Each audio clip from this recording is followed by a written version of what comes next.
தேவ பிள்ளைகளே, தேவனுடைய ராஜ்யத்தின் சுவிசேஷத்தை அறிவிக்க, தேவனுக்காக எழும்பி பிரகாசிக்க ஆயத்தமா? இதோ உங்களுக்காக ஒரு சிறப்பு நற்செய்தி. அக்டோபர் 1-2 அரசு விடுமுறை தினத்தன்று விசேஷித்த சுவிசேஷ ஜெபமுகாம் நடைபெற இருக்கிறது. காலை 9 மணி முதல் இரவு 7 மணி வரை. தேவ செய்தி தீர்க்கதரிசி வின்சென்ட் செல்வகுமார், சுவிசேஷகர் எல். வின்சென்ட்ராஜ், சகோதரி கலா வின்சென்ட்ராஜ், சகோதரர் ஜோனத்தான், சகோதரி ஏஞ்சலின் ஜோனத்தான். இடம் வானத்தின் வாசல் சுவிசேஷ மையம், செம்பட்டி, திண்டுக்கல். தேவ பிள்ளைகளே, கர்த்தருடைய ராஜ்யத்தில் அறுவடை மிகுதியாயிருப்பதினால் ராஜ்யத்தின் சுவிசேஷத்தை அறிவிக்கவும் தேவ சித்தம் செய்யவும் இந்த ஜெப முகாமில் கலந்து கொள்ள உங்களை அன்போடு அழைக்கிறோம்.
உமக்கே ஆராதனை, உமக்கே ஆராதனை.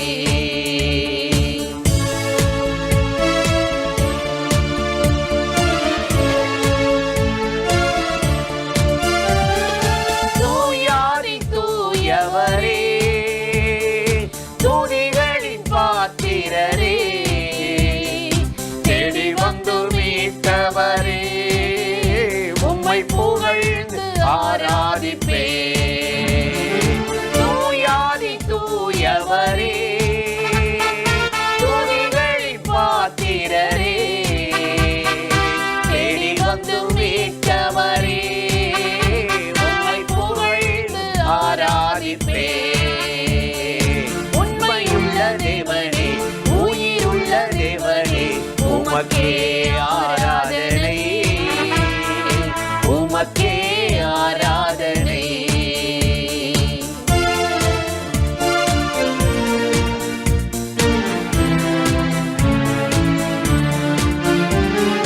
வானாதி வானவரே, வானங்கள் கொள்ளாதவரே, பூமிக்கெல்லாம் ஆண்டவரே, உம்மை புகழ்ந்து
உமக்கே ஆராதனை, உமக்கே ஆராதனை. அல்லேலூயா. பிரியமானவர்களே, ஆண்டவராகிய இயேசு கிறிஸ்துவின் நாமத்தில் இந்த காலை நேரத்தில் இயேசுவை தினம் பார்ப்போம் என்ற இந்த நிகழ்ச்சி மூலமாக உங்களை சந்திப்பதில் மிகுந்த மகிழ்ச்சி அடைகிறேன். 2 கொரிந்தியர் 13ஆம் அதிகாரம் 7வது வசனத்தில் நாம் வாசிக்கிறோம். மேற்பகுதியிலும் பிற்பகுதியிலும் சொல்லப்பட்ட இந்த வசனம் சொல்கிறது, நீங்கள் ஒரு பொல்லாங்கும் செய்யாதிருக்கும்படியாக தேவனை நோக்கி விண்ணப்பம் பண்ணுகிறேன். நீங்கள் நலமானதை செய்யும் பொருட்டே விண்ணப்பம் பண்ணுகிறேன் என்று பவுல் சொல்லுகிறதை நாம் வாசிக்கிறோம். நல்ல ஒரு அழகான ஒரு விண்ணப்ப ஜெபத்தை பவுல் சொல்லுகிறார். நீங்கள் ஒரு பொல்லாங்கும் செய்யாமல் நலமானதை செய்ய நான் விண்ணப்பம் பண்ணுகிறேன் என்பதாக அவர் சொல்லுகிறார். எவ்வளவு அருமையான வார்த்தையாக இருக்கிறது. நாமும் கூட இப்படி ஆண்டவரிடத்தில் விரும்புவோமானால், நான் ஒரு பொல்லாங்கும் செய்யாமல் நலமானதை மாத்திரம் செய்ய விரும்புகிறேன் ஆண்டவரே, அதற்காக விண்ணப்பம் பண்ணுகிறேன் ஆண்டவரே என்று நாம் சொல்லுவோமானால், ஆண்டவருடைய பிரியம் நம்மேல் எவ்வளவு அருமையாக இறங்கி வரும். யோசேப்புடைய வாழ்க்கையில் பாருங்கள், சொந்த சகோதரர்களுக்கு அவன் எந்த ஒரு பொல்லாங்கும் செய்யவில்லை. ஆனால் அவர்களுக்கு நன்மைதான் செய்தானே தவிர எந்த தீமையும் செய்யாதிருக்கும் போது சொந்த சகோதரர்கள் அவனுக்கு பொல்லாப்பு நினைத்தார்கள், பொல்லாங்கு செய்தார்கள். அவனை குழியிலே போட்டு விட்டார்கள், எகிப்தியரிடத்தில் விற்று போட்டு விட்டார்கள். இவ்வளவு தீங்கு செய்த தன்னுடைய சொந்த சகோதரர்களை அவன் சந்திக்க நேர்ந்த போது திரும்ப அவனால் பொல்லாங்கு செய்திருக்க முடியும். பொல்லாப்பு செய்யக்கூடிய ஒரு உயர்ந்த பதவியிலும் அவன் இருக்கிறான். ஆனாலும் நீங்களோ எனக்கு தீமை செய்தீர்கள், நானோ உங்கள் தீமைக்கு தக்கதாக தீமை நான் செய்ய போவதில்லை.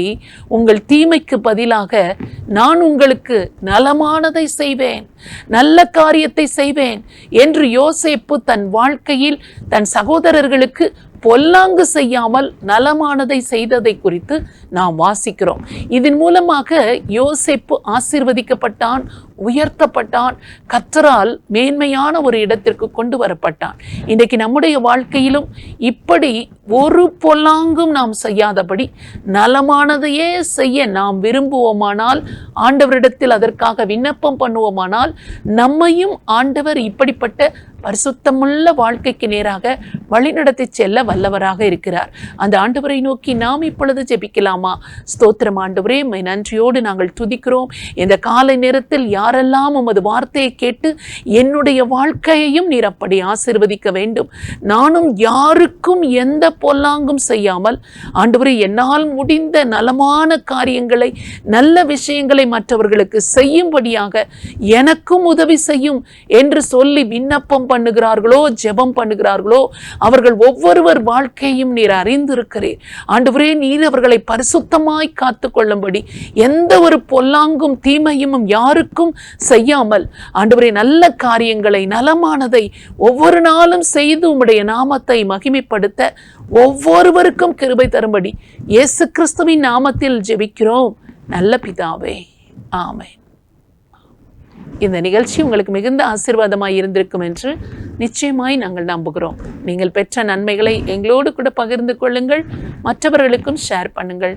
கர்த்தர் உங்களை ஆசீர்வதிப்பாராக. ஆமென்.